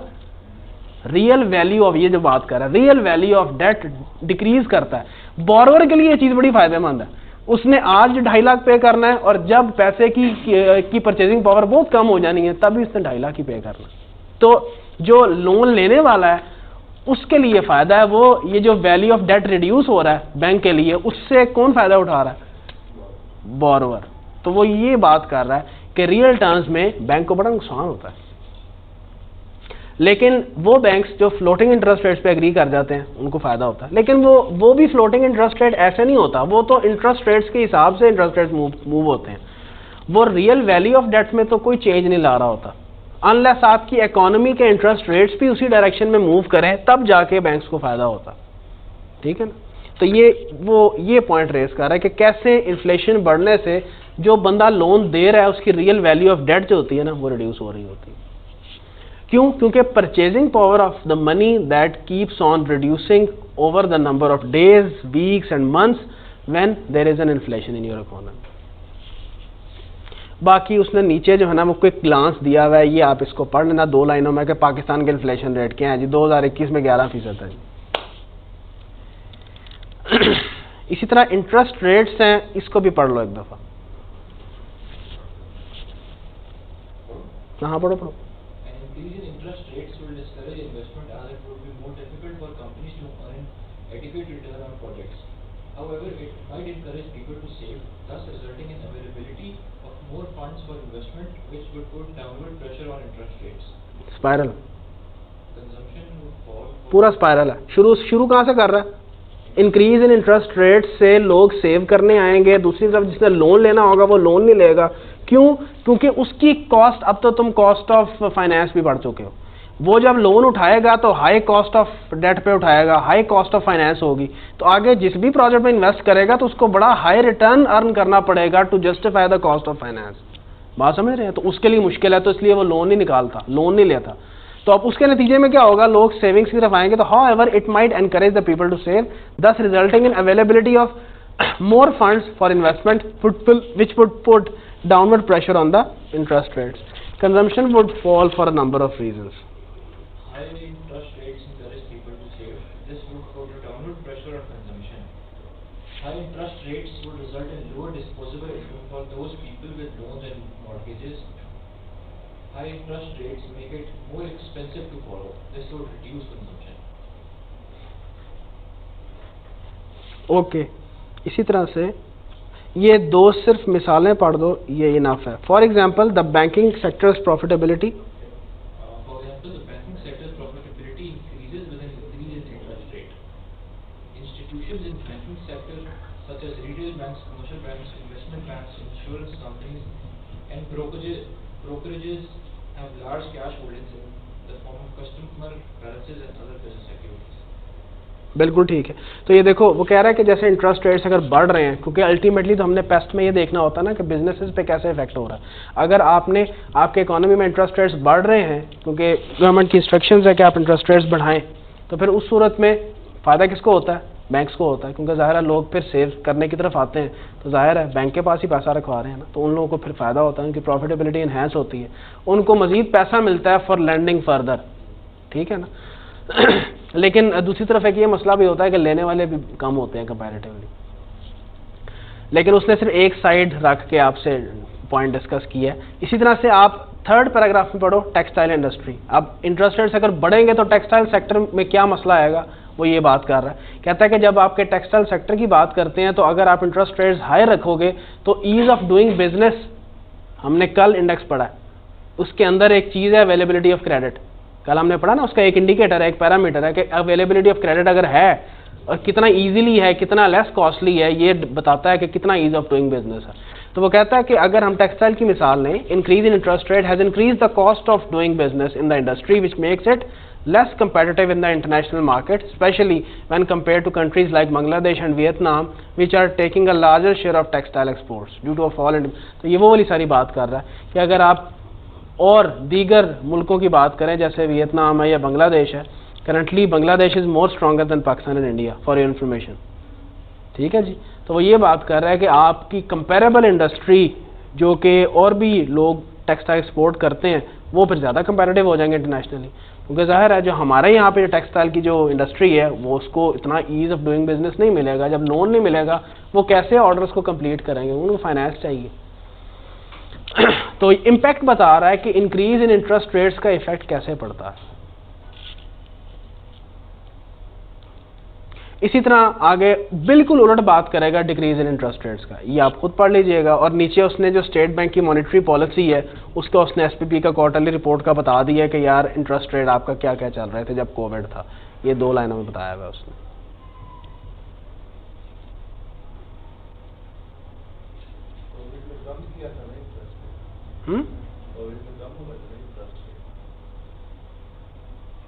कोविड में इंटरेस्ट रेट इन्होंने अनचेंज था, मेरा नहीं ख्याल से चेंज हुआ था, क्योंकि स्पेंडिंग पे अगर मैं बताऊं स्पेंडिंग पे कोई चेंज नहीं आया था। कुछ एरियाज थे जहां पे जिसकी डिमांड थोड़ी कम हो गई थी, तो ओवरऑल स्पेंडिंग में एक एनालिसिस था मार्केट में कि इंटरनेशनल लेवल पे ही लोगों की स्पेंडिंग में ऐसा कोई मेजर फर्क नहीं आया था। सिर्फ मसला ये हुआ था कि जो मैन्युफैक्चरिंग कंपनीज थी उनकी इकोनॉमिक एक्टिविटीज रुक गई थी, तो स्पेंडिंग अगर कम हुई थी तो वो काउंटर हो गई by the comparative less production. बात समझ रहे हैं? अगर स्पेंडिंग थोड़ी कम हुई भी कंज्यूमर साइड से, तो दूसरे एंड पे क्या हुआ कि प्रोडक्शन भी कंपैरेटिवली कम हुई, सच दैट प्राइसेस पे कोई मेजर फर्क नहीं आया। जब प्राइसेस पे कोई फर्क नहीं आया तो इंटरेस्ट रेट्स को क्यों हिलाएं? बात समझ रहे हैं?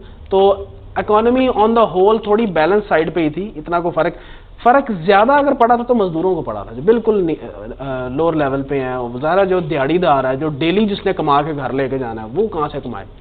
सैलरीड को हिट पड़ी थी एम्प्लॉयमेंट वगैरह, अनएम्प्लॉयमेंट से, ये वाले मामला से। तो एज अ होल अगर आप देखें तो ऐसा कोई मेजर इम्पैक्ट नहीं नजर आया था। कहाँ पे क्या कहता है? SPP's monetary policy committee decided to keep the policy rate unchanged at 7% during the third quarter and to provide support in the domestic economic recovery and due to uncertainty। और कह रहा है अनचेंज्ड कह रहा है वो, क्योंकि मुझे भी याद है मेजर इकोनॉमिक इंडिकेटर चेंज नहीं हुए थे, 1-2 में चेंज नजर आया था और उसकी रीजन भी बड़ी क्लियर थी, जिनमें से एक था ट्रेड सरप्लस। ट्रेड, जैसे मैं अभी जिक्र कर रहा था कि ट्रेड सरप्लस अगर आया था तो किस वजह से आया था? क्योंकि बहुत से लोग घर बैठ के फ्रीलांसिंग कर रहे थे, वो एक्सपोर्ट ऑफ सर्विसेज थी। दूसरी तरफ इंपोर्ट्स कर्टेल की गई और तीसरी तरफ, और वैसे भी इंपोर्ट एक्सपोर्ट रुकी हुई थी, गुड्स की एक्सपोर्ट्स तो कुछ अर्से तक रुकी रही है और इंपोर्ट्स भी फॉर एग्जांपल बंद थी। फिर एक आईएमएफ की ट्रांच की पेमेंट हमने करनी थी, वो पेमेंट भी डिले हो गई थी। तो वो ये कुछ फैक्टर्स थे जिसकी वजह से बैलेंस ऑफ ट्रेड जो था ना वो सरप्लस जा रहा था उस पर।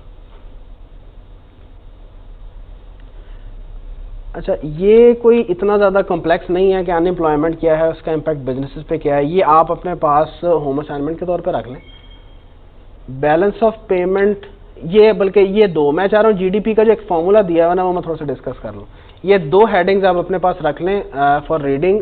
कल हम इसी से डिस्कशन शुरू करेंगे कि आपका कोई अगर सवाल है, वो भी मैं इसलिए छोड़ रहा हूँ क्योंकि आप बीओपी पढ़ चुके हैं पहले, ठीक है? तो आप अगर इसको पढ़ोगे तो आपको मेरा नहीं ख्याल से कोई नई चीज़ मिलेगी, सवाए इसके कि उसने बीच में कुछ हिस्ट्री से, आपकी हिस्ट्री से कुछ मिसालें डाली हुई हैं कि इस साल में आपका बैलेंस ऑफ ट्रेड ये था, इस साल में बैलेंस ऑफ पेमेंट्स ये है, ठीक है?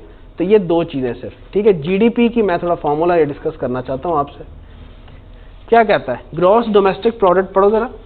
Gross domestic product is a monetary measure of the market value of all final goods and services produced within the country in a specified time period. The GDP figure can be expressed as the GDP per capita, that is the GDP per head of population, in order to compare different economies. ये point समझ में आता है? GDP per capita हम compute करेंगे ताकि comparison कर लें डिफरेंट इकोनॉमीज के साथ। सिर्फ GDP can not be used to make comparisons.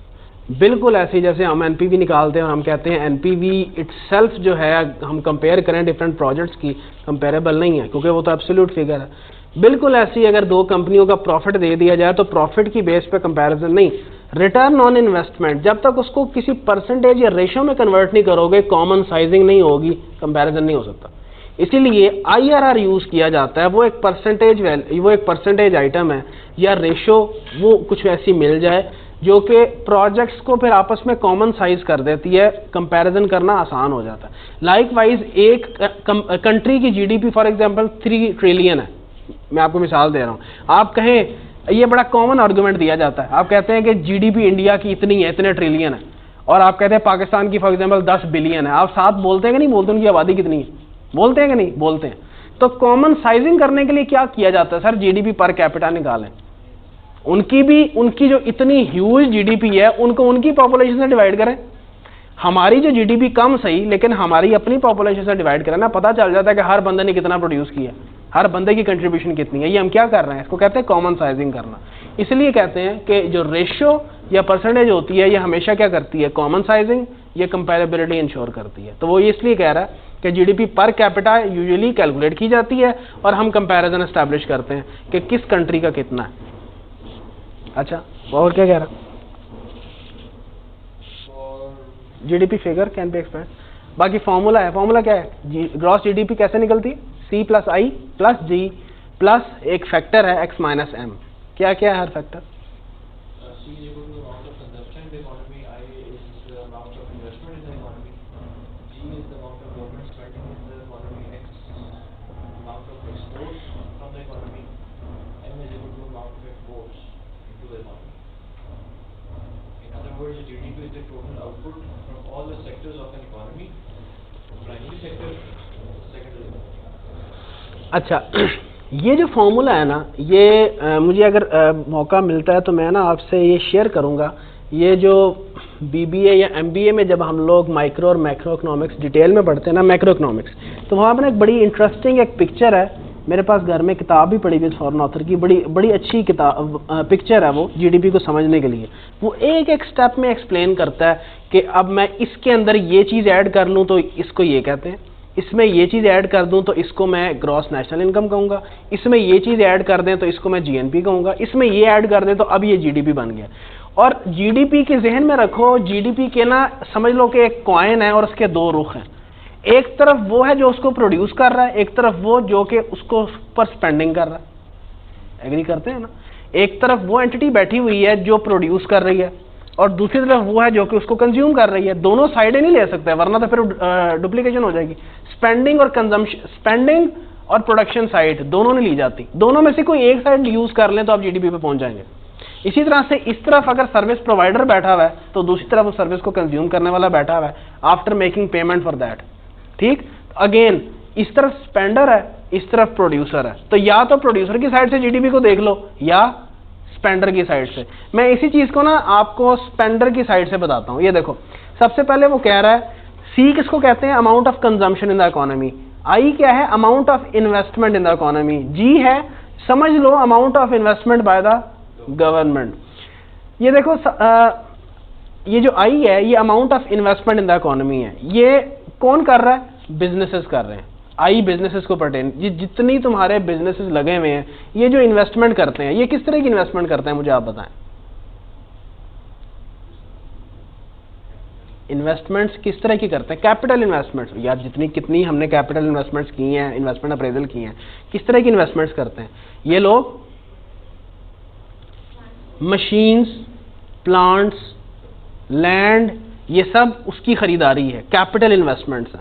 ठीक है, तो एक जब उन्होंने ये चीज़ों में इन्वेस्टमेंट की तो उन्होंने क्या की, पेमेंट, और दूसरी तरफ जाहिर है किसी की लैंड थी ना, किसी ने मशीनरी बनाई थी ना, किसी ने प्लांट बनाया था ना, तो जाहिर है उसने प्लांट बेचा। लेकिन हम लोग कहाँ से स्टडी कर रहे हैं, परचेज साइड से, कि जो बिजनेसेस जो इन्वेस्टमेंट कर रहे हैं। इसी तरह से ये एक मैन्युफैक्चरर था, बिजनेसमैन, तो जाहिर है इसने फिनिश्ड प्रोडक्ट बनाना था तो इसने कुछ खरीदारी वर्किंग कैपिटल के लिए के तौर पे रॉ मटेरियल्स की भी करनी थी, तो इसने कुछ पेमेंट किसके लिए की, रॉ मटेरियल्स के लिए।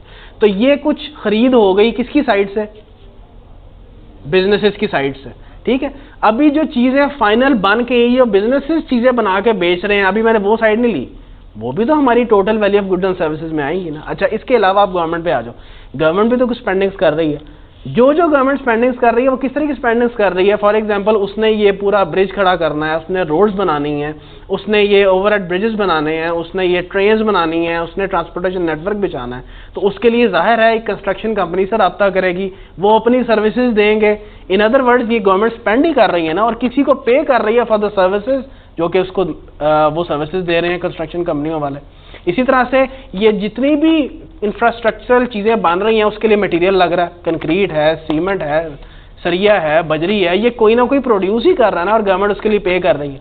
ठीक है, अभी भी वो चीजें नहीं आई जो कि बिजनेसेस बना के मार्केट में बेच रही हैं और आप खरीदते हैं जाके, वो कहाँ कवर हो रहा है? सी में कंजम्पशन, वो कंजम्पशन जो कि हम लोग जाके मार्केट में करते हैं, जो बिजनेसेस बना के मार्केट में बेच रहे हैं और हम रिटेल स्टोरों पे जाते हैं और जाके खरीदते हैं। तो अभी भी एक चीज रह गई है, वो देखो, M amount of imports into your country and X amount of exports from your country, यानी कि हमारा यहाँ पे बैठ के बंदा जो एक्सपोर्ट कर रहा है नेट ऑफ कर दें जो इंपोर्ट्स हम कर रहे हैं, ये टोटल आपकी बनती हुई। एक्सपोर्टर तो यहीं बैठ के कर रहा है ना, ज्योग्राफिकल बाउंड्री से ही एक्सपोर्ट कर रहा है, और हमारी ज्योग्राफिकल बाउंड्री में जो इंपोर्ट होके आ रही है और हम पे कर रहे हैं उसको आप नेट ऑफ कर देते हैं। ये आपकी total value of the goods and services बनती हैं जो कि आपकी इकोनॉमी में प्रोड्यूस हो रही है। तो ये आपका वो बात कर रहा है कि ये जीडीपी, इसको आप टोटल आउटपुट भी कह सकते हो। दूसरी साइड से जाके देखेंगे तो हर जगह पे जो मैंने खरीदा, मैं सी में आ रहा था ना, मैंने कंज्यूम किया, ये प्रोड्यूस कौन कर रहा है? बिजनेस। गवर्नमेंट्स को मैंने स्पेंडिंग साइड से देखा, दूसरी तरफ कौन है? कंस्ट्रक्शन कंपनी, बजरी का सप्लायर, सीमेंट का सप्लायर, लाइकवाइज कंस्ट्रक्शन के लिए जो भी इंजीनियरिंग सर्विसेज थी उसका सप्लायर, सर्विस सप्लायर। इसी तरह से बिजनेसेस ने जो खरीदा, प्लांट खरीदा, इक्विपमेंट खरीदा, वो मशीनरी इक्विपमेंट बनाने वाला कोई ना कोई बंदा था। तो प्रोड्यूसर साइड से देख लो या कंजम्पशन साइड से देख लो, जीडीपी इज रिकंसाइल्ड। ठीक है जी, है? वो प्रिसाइज कैलकुलेशन में जाए तो आता है, लेकिन होना नहीं चाहिए, क्योंकि it is the same. Produce हुआ है तो कंज्यूम भी किसी ने किया है, या तो आपने कंजम्पशन साइड से कोई हरकत कर दी है या प्रोडक्शन साइड से किसी को छोड़ दी है। So ignoring the human errors and some discrepancies, these should be equal, क्योंकि बात बनती नहीं है। अगर किसी ने प्रोड्यूस करके किसी को बेचा तो कोई तो है जिसने खरीदा। तो कह रहा है जीडीपी पर कैपिटा जो है ना वो आपकी कंट्री का स्टैंडर्ड ऑफ लिविंग को रिप्रेजेंट करता है, दो it is not a measure of personal income. बिल्कुल ठीक है, पर्सनल इनकम को रिप्रेजेंट नहीं करता। आगे वो देखो जिक्र करता है नॉमिनल और रियल जीडीपी। तो नॉमिनल जीडीपी क्या है? जिसके अंदर इन्फ्लेशन का फैक्टर शामिल हो। रियल जीडीपी जिसके अंदर सिर्फ, यानी कि ईयर ऑन ईयर बेसिस पे बात कर रहा हूँ, कि अगर आप कह रहे हो कि जी रियल जीडीपी आपकी 4% बढ़ी है, मैं कहता हूँ फिर तो क्या ही बात है। इसका मतलब है सिर्फ वॉल्यूमेट्रिक इंक्रीज आया है इसके अंदर। और अगर ये जो 4% इंक्रीज है पता चले ये सारा इन्फ्लेशनरी है, तो फिर हम कहेंगे कि सर जी रियल टर्म्स में आपकी जीडीपी में कोई इंक्रीज नहीं आया, ये सारा इंक्रीज इन्फ्लेशनरी था। वही डिस्कशन जो कि हम कुछ देर पहले किसके लिए कर रहे थे? नेशनल इनकम के लिए कर रहे थे। ठीक है जी, तो ये वाला टेबल मैंने अपनी किताब में भी रखा था, हमने इसको डिस्कस किया हुआ है कि अगर हायर इन्फ्लेशन रेट है तो ये सारा, ये मैंने वहाँ पे इकोनॉमिक फैक्टर्स के नीचे उसको प्लेस किया हुआ है, डिस्कस भी किया हुआ। अच्छा, बाकी ये दो चीज़ें जो हैं, सिर्फ मैं इसको हल्का सा बता देता हूँ। बैलेंस ऑफ पेमेंट्स का अंदाज़ा है, अभी बात की है। किसी क्लास तो नहीं? अच्छा, सिर्फ 2 मिनट दे दें जी। Balance of payments, difference of the receipts and payments that a country does with the rest of the world, ये बैलेंस ऑफ पेमेंट्स है। इसके 3 हिस्से, एक करंट अकाउंट, दूसरा कैपिटल, वैसे आगे इसने कोई जिक्र नहीं किया, सिर्फ नाम लिख के छोड़ दिए, कैपिटल अकाउंट और फाइनेंसिंग अकाउंट। करंट अकाउंट किसको बोलते हैं? किन दो का बैलेंस होता है? Imports and exports, precisely speaking. तो करंट अकाउंट का अगर डेफिसिट होता है उसको ट्रेड डेफिसिट बोलते हैं। करंट अकाउंट का अगर सरप्लस हो तो उसको ट्रेड सरप्लस बोला जाता है, और ट्रेड सरप्लस तब होता है जब आपके एक्सपोर्ट्स इंपोर्ट से ज्यादा हो, and vice versa for the deficit. अच्छा, कैपिटल अकाउंट क्या होता है? कि आपकी जो भी फ्लो ऑफ द कैपिटल, यानी पेमेंट्स और रिसीट्स फॉर विच आइटम्स, वो तो गुड्स एंड सर्विसेज है जैसे वो कह रहा है। जो करंट अकाउंट है वो जो पेमेंट्स का बैलेंस है अगेंस्ट द किस मद में? Imports exports. वो है for the capital items. Capital items for example जो नॉन फाइनेंशियल कैपिटल एसेट्स हैं, जैसे फॉर एग्जांपल लैंड्स हैं या बिल्डिंग्स हैं। आपकी दूसरी मुल्क में फॉर एग्जांपल कुछ लैंड्स और बिल्डिंग्स थी, आपने उसको खरीदा है या उसको डिस्पोज ऑफ किया है, तो उस मद में जो कैश इनफ्लो पाकिस्तान में आया है या कैश आउटफ्लो पाकिस्तान से गया है, तो ये उसका बैलेंस है।